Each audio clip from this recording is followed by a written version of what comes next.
I was just thinking about David Geffen. Every time you see Dreamworks on a movie and you see Dreamworks SDG, it stands for Spielberg, and then D is another gentleman, and then G is Geffen. And yeah, it was just I have a lot of respect for David Geffen. He, among other things, was quoted saying that affluent people, people who have more leisure time due to being financially stable, invented themselves. And it really does seem to be the case that poor people, life for them is maybe 3 to 5% a self-fulfilling prophecy. And for rich people or very affluent people, life is about 50 to 80% a self-fulfilling prophecy. And it's a pretty mind-blowing thing to think about, that if you're rich, life is 50 to 80% a self-fulfilling or a team-fulfilling prophecy. And if you're very poor, life is maybe like 3 to 5% a self-fulfilling prophecy. Every time I think about that, it kind of humbles me and blows my mind. This is how life is a self-fulfilling prophecy. If you're from a rich family, 50 to 80% a self-fulfilling prophecy. If you're from a poor family, life is not a self-fulfilling prophecy at all. It very often is an absolute living hell. So this is from my past. And with the utmost respect to former President Barack Obama, who wrote Dreams from My Father, he only used composite characters, and they say it's autobiographical because people point out with Dreams from My Father, like, oh, Barack Obama wrote an all in all out fake autobiography. And yeah, that's true. It is a fake autobiography. But he did it because he wanted to be respectful to the people in his life. He didn't want to use any real names of anybody. So for the first like 5-10 years people read Dreams from My Father, they were like, oh, okay, like this is how your life happened. This is what happened to you, Barack Obama. And he was like, yes, it's true. And then when he got famous, they're like, hey, none of these people are real. Your entire autobiography is totally fake. And then Barack Obama is like, well, I had to protect the identities of people, and I created composite characters. I'm sorry I lied for 10 straight years.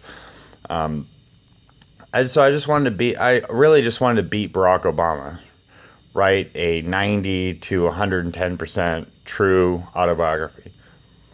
At 17 years old, 2002, at Garfield High, San Diego, in a basic economics course, I was forced to master the concepts of opportunity cost, do one thing, by default be forced to give up another thing, and transaction cost, mechanism by which artificial intelligence controls all human behavior on the internet.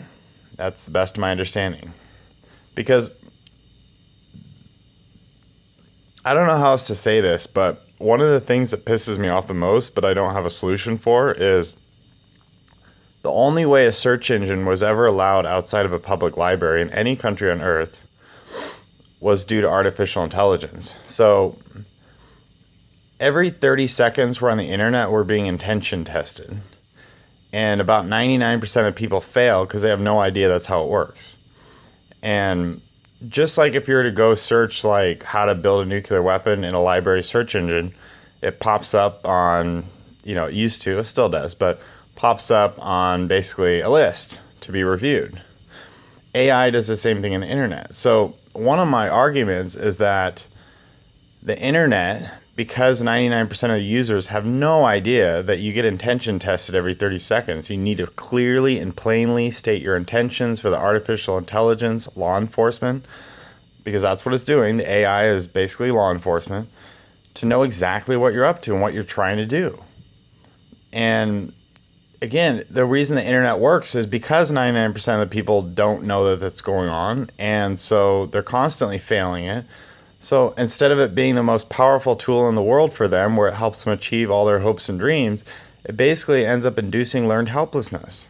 Because there's really 3 scenarios when you're on the internet. One, you pass the intention test and you get express pass towards what you're trying to do to learn things fast, and you get stupidly smart, and the internet helps you at a profound level. Or you fail the intention test And basically, it keeps upping the transaction cost, making it trickier and more difficult for you to do whatever you're trying to do because you failed the intention test. Or the same thing, the AI can't figure out your intentions, so you basically get steered to watching funny cat videos or other things. And I've gone head to head with some of my, there's no other nice way to put this either, some of my friends that work in the Secret Service and stuff like that. I'm like, is this even ethical? And they're like, well, people like the internet and people want to use the internet, and it's better that most people don't know that's what's happening. That way we can honestly measure what they're thinking about. And I'm like, wait, we can't just induce ADHD. Basically, we're living in a time period where there's more ADHD and learned helplessness than ever before, strictly because of the internet, and most people have no idea they're being attention tested every 30 seconds. It's slightly conspiratorial what I'm saying, and I definitely could be wrong. It's just, if you want the internet to help you achieve all your hopes and dreams and help life be 80% a self-fulfilling prophecy for you, be aware you're being attention tested every 30 seconds. And that if you fail because you're doing something you shouldn't, or the AI, the law enforcement, can't tell what you're trying to do, it'll basically blindly steer you towards funny cat videos or other things. I'm being very careful not to say what kind of other things. Gender flipping is another scenario. My family's overcoming conflicting desires and opportunities, OCD and O-chart, as it relates to a SWOT and TOES analysis, is simple and straightforward. Like the US Congress, it's where all good ideas that don't relate to what we're doing go to die. 1. Family Business, international #2 best-selling book, 1 to 40 years, is a celebration of the idea that if we work on something, anything, long enough and hard enough, eventually it will work, i.e. top-Wiki.